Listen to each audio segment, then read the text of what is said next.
Hi friends, welcome back to our channel INB jobs info.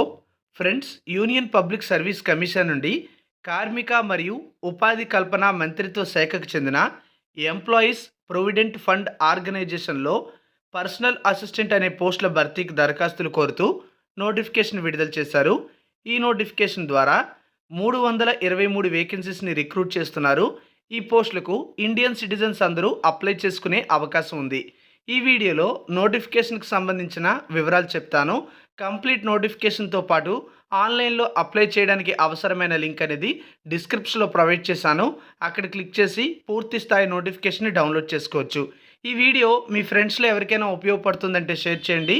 మీలో ఎవరైనా మన ఛానల్ని ఇంతవరకు సబ్స్క్రైబ్ చేసుకోకపోతే ఛానల్ని సబ్స్క్రైబ్ చేసుకుని పక్కనే వచ్చే బెల్ ఐకాన్ని యాక్టివేట్ చేసుకోండి. అలాగే మన టెలిగ్రామ్, వాట్సాప్ ఛానల్స్లో జాయిన్ అవ్వండి. లింక్స్ డిస్క్రిప్షన్లో ప్రొవైడ్ చేశాను.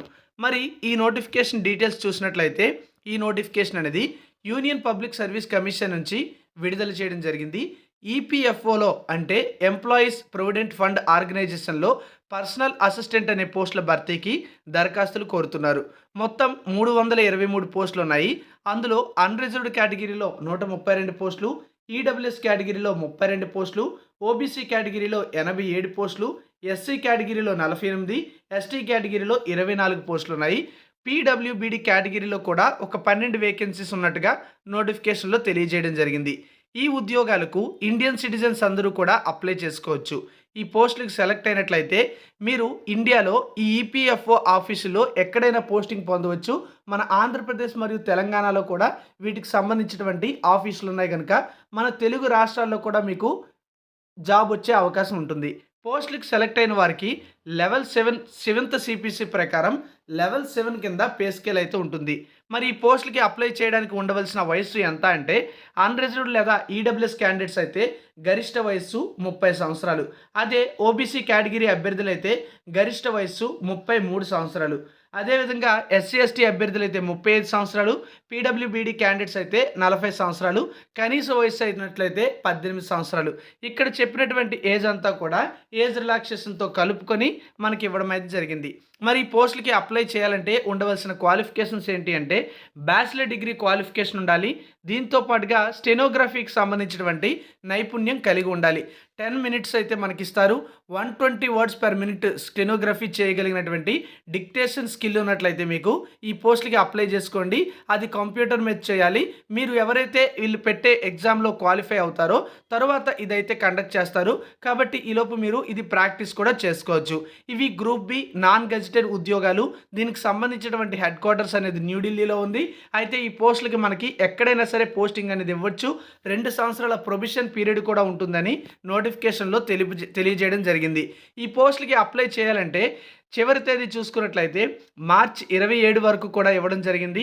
అయితే ఈ పోస్టులకి మీరు అప్లై చేసుకున్న తర్వాత ఏమైనా కరెక్షన్స్ కానీ అప్లికేషన్లో ఎడిట్ కానీ చేయాలంటే మార్చ్ 28 నుంచి ఏప్రిల్ 3 మధ్య చేసుకోవడానికి అవకాశం అయితే ఉంటుంది. ఈ పోస్టులకు సంబంధించి మనం చూసుకున్నట్లయితే సెలక్షన్ ప్రాసెస్లో భాగంగా వీళ్ళొక రిక్రూట్మెంట్ టెస్ట్ అయితే కండక్ట్ చేస్తారు. అది 2 గంటల సమయం ఉంటుంది. ప్రతి ప్రశ్నకి కూడా ఈక్వల్ మార్క్స్ ఉంటాయి. మల్టిపుల్ చాయిస్ ఆబ్జెక్టివ్ క్వశ్చన్స్ అయితే ఇవ్వడం జరుగుతుంది. బోత్ ఇంగ్లీష్ మరియు హిందీ మీడియంలో ఈ ప్రశ్నలు అయితే ఉంటాయి. ఇంగ్లీష్ లాంగ్వేజ్ మాత్రమే ఇంగ్లీష్లో అయితే ఉంటుంది. అలాగే నెగిటివ్ మార్కింగ్ విధానం అనేది 1/3 విధానంలో అమల్లో ఉంది. అంటే ప్రతి 3 తప్పు సమాధానాలకి అక్కడ ఒక మార్క్ అయితే మైనస్ కావడం జరుగుతుంది. అంటే ఒక ప్రశ్నకి ఎన్ని మార్కులు అయితే ఇస్తారో అన్ని మార్కులు 3 తప్పు సమాధానాలకి మైనస్ అయితే అవుతాయి. English language, general awareness, quantitative aptitude, reasoning మరియు కంప్యూటర్ యాప్టిట్యూడ్కి సంబంధించినటువంటి ప్రశ్నలు అయితే ఇవ్వడం జరుగుతుందని నోటిఫికేషన్లో ఇచ్చారు. పరీక్షా కేంద్రాల విషయానికి వచ్చినట్లయితే మన తెలుగు రాష్ట్రాల్లో కూడా పరీక్షా కేంద్రాలు ఉన్నాయి. ఆంధ్రప్రదేశ్లో మనం చూసుకున్నట్లయితే అనంతపురము, తిరుపతి, విజయవాడ మరియు విశాఖపట్నం లొకేషన్స్లో పరీక్షా కేంద్రాలు ఉన్నాయి. అదే హైదరాబాద్ లొకేషన్స్ అంటే తెలంగాణ ప్రాంతానికి సంబంధించి చూసుకుంటే హైదరాబాద్ మరియు వరంగల్ లొకేషన్స్లో ఉన్నాయి. అంటే మీరు ఇక్కడ మన తెలుగు రాష్ట్రాల్లో కూడా పరీక్షా కేంద్రాలు ఉన్నాయి కనుక మన తెలుగు రాష్ట్రాల్లోనే మీరు ఎగ్జామ్ అయితే రాస్తారు. మరి ఎగ్జామ్ ఏ తేదీని కండక్ట్ చేస్తారంటే జూలై 7వ తేదీని కండక్ట్ చేయబోతున్నట్టుగా చెప్పారు. అలాగే ఈ పోస్టులకి అప్లై చేసే వాళ్ళు ఎవరైతే ముందు అప్లై చేసుకుంటారో వాళ్ళు ఏదైతే అప్లై చేసుకునేటప్పుడు సెలెక్ట్ చేసుకుంటారో ఆ ఎగ్జామినేషన్ సెంటరే దాదాపు అవ్వడం జరుగుతుంది. ఎందుకంటే first apply first allot basis అని చెప్పారు. ఎవరైతే ముందు అప్లై చేసుకుంటారో వాళ్ళు కోరుకున్న పరీక్షా కేంద్రాలు అనేవి వచ్చే అవకాశం అయితే ఉంటుంది.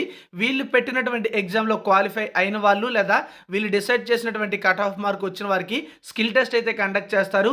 ఈ స్కిల్ టెస్ట్ అనేది క్వాలిఫై అయితే సరిపోతుంది. ఇందులో వచ్చినటువంటి మార్కులు అనేవి ఫైనల్ సెలక్షన్లో కన్సిడర్ చేయరు.